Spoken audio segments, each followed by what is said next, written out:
Third जो point है हमारा वो हमने क्या था कि कनकेव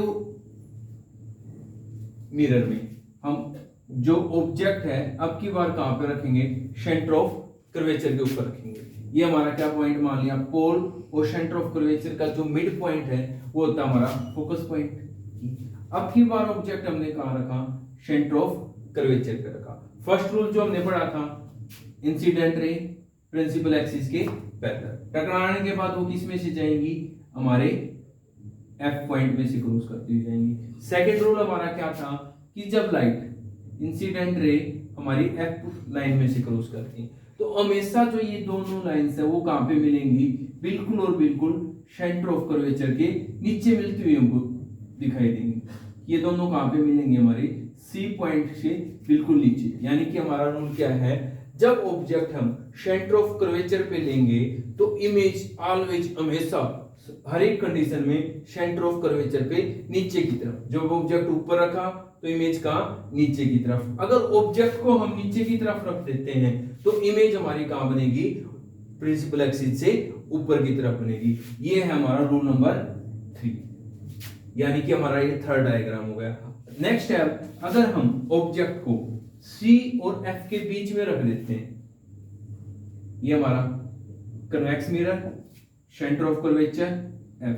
अब की बात ऑब्जेक्ट हमने कहां रखा, C और F के बीच में। यानी कि जब हमने प्रिंसिपल जो ऑब्जेक्ट है कहां पे रखा था, इन्फिनिटिव पे रखा था, तो इमेज हमारी कहां पे बनी थी, F पे। फिर हमने कहां पे रखा, C से पहले रखा तो F और C के बीच में। जब ऑब्जेक्ट हमने कहां रखा, C और F के बीच में, तो इमेज हमारी कहां बनेगी, C की साइड में, C से इस साइड। First rule, incident axis, incident ray principal axis के पैरेलल। फिर हम क्या करेंगे, लाइट टकराने के बाद किस में से, F में से क्रॉस करेगी।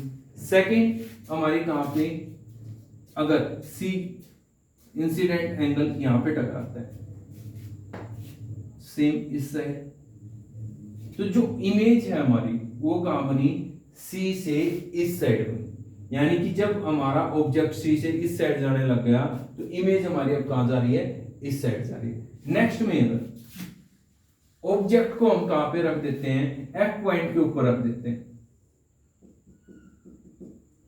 C F। अगर ऑब्जेक्ट हम कहां रख दें, फोकस पॉइंट के ऊपर रख देते हैं, तो हमारे अब की बार क्या होगा, वही रूल, प्रिंसिपल एक्सिस के पैरेलल, टकराने के बाद वो क्या करेगी, F में से क्रॉस करेगी।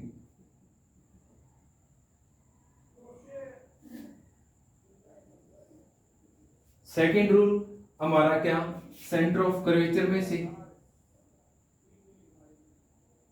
तो जो ये इमेज है ना हमारी, जब हमने F पे रखा, इन्फिनिटिव पे थी तो कहां मिली, F पे। और जब हम कहां पे रखेंगे, F के ऊपर ऑब्जेक्ट रखेंगे ना, तो इमेज हमारी कहां पे जाके मिलेगी, इन्फिनिटिव पे जाके, यानी कि बहुत ज्यादा दूर जाके हमारी इमेज प्राप्त होगी। ये हो गया हमारा रूल नंबर 5। लास्ट रूल, अगर हम ऑब्जेक्ट को C से और F से, यानी कि F से इस साइड में रख देते हैं, F से हमने कहां पे रख दी, इस साइड में। अब की बात वही पैरेलल, टकराने के बाद कहां से, प्रिंसिपल एक्सिस में से। सेकंड हमारे कहां से, C में से। अगर हम इस साइड देखें तो ये क्या हो रही है, फैल रही है, यानी कि आगे का कहीं पे भी जाके मिलने की कोई भी संभावना नहीं है। अगर इनको हम बैक साइड कर देते हैं तो ये क्या है, पीछे की तरफ जाके दोनों मिल जाते हैं। यानी कि जो इमेज है ना हमारी, अब की बार कहां जाके मिलने की संभावना है हमारी, मिरर से उस साइड। यानी कि अब की बार जो हमारी इमेज बनेगी ना, वो हमारी कौन सी होती है, आभासी इमेज। यानी कि सिर्फ एक कंडीशन में हमको रियल इमेज नहीं मिलेगी, और वो कौन सी कंडीशन है, जब ऑब्जेक्ट पोल और F के बीच में आता है। तो यानी कि अब हमारी सभी कंडीशंस हो गई। फर्स्ट कंडीशन हमने क्या पढ़ी थी, अगर ऑब्जेक्ट और इमेज में अगर हम रिलेशन बताएं कि कौन सी कंडीशन में कहां पे इमेज बनेगी, ऑब्जेक्ट कहां है, इन्फिनिटिव पे, तो जो हमारी इमेज है ना वो कहां बनी है हमारी, एट F, फोकस पॉइंट के ऊपर। सेकंड कंडीशन हमने कहां पढ़ी, कि सेंटर पॉइंट से पहले, यानी कि सी से पहले, सी से पहले, सी से पहले का मतलब हमारा क्या है कि पोल से दूसरी साइड में, तो हमारा कहां पे आएगा, जो इमेज है हमारी वो किसके बीच में आ जाएगी, सी एंड एफ के बीच में आ जाएगी। अगर एट सी पॉइंट यानी कि सेंटर ऑफ कर्वेचर पे है तो इमेज भी कहां पे बनेगी, सी पे बनेगी। फोर्थ पॉइंट एफ एंड सी के बीच में है तो क्या करेगी, सी से पहले। फिफ्थ पॉइंट, अगर कहां पे है, एफ पे है ऑब्जेक्ट, तो इमेज कहां पे चली जाएगी, इंफिनिटी पे। और अगर लास्ट पॉइंट किसके बीच में है हमारा, सी और पी के बीच में, तो कहां पे चली जाएगी वो, इस टाइम पे हमारी इमेज जो कौन सी बनेगी, वर्चुअल। हम क्या कह सकते हैं, अगर हम एक रफली डायग्राम लें, यहां पे हमारा पी सेंटर ऑफ कर्वेचर, यहां पे हमारा एफ और यहां पे हमारा ओ। इसमें हम एक तरीके से समझ सकते हैं कि जब ऑब्जेक्ट हमने कहां पे लिया था, इन्फिनिटी पे लिया था, इमेज कहां बनी, एफ पे।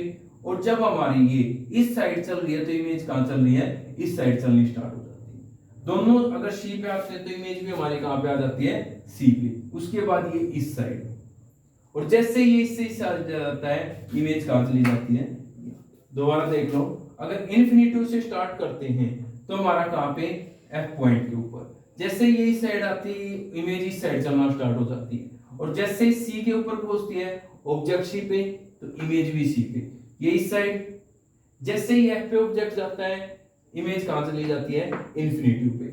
यहां से इस साइड चलेगी ऑब्जेक्ट, तो इमेज कहां जाएगी, इस साइड। ऐसे ये हमारा कनकेव मिरर के अंदर सभी रे डायग्राम्स हम इस तरीके से बना सकते हैं।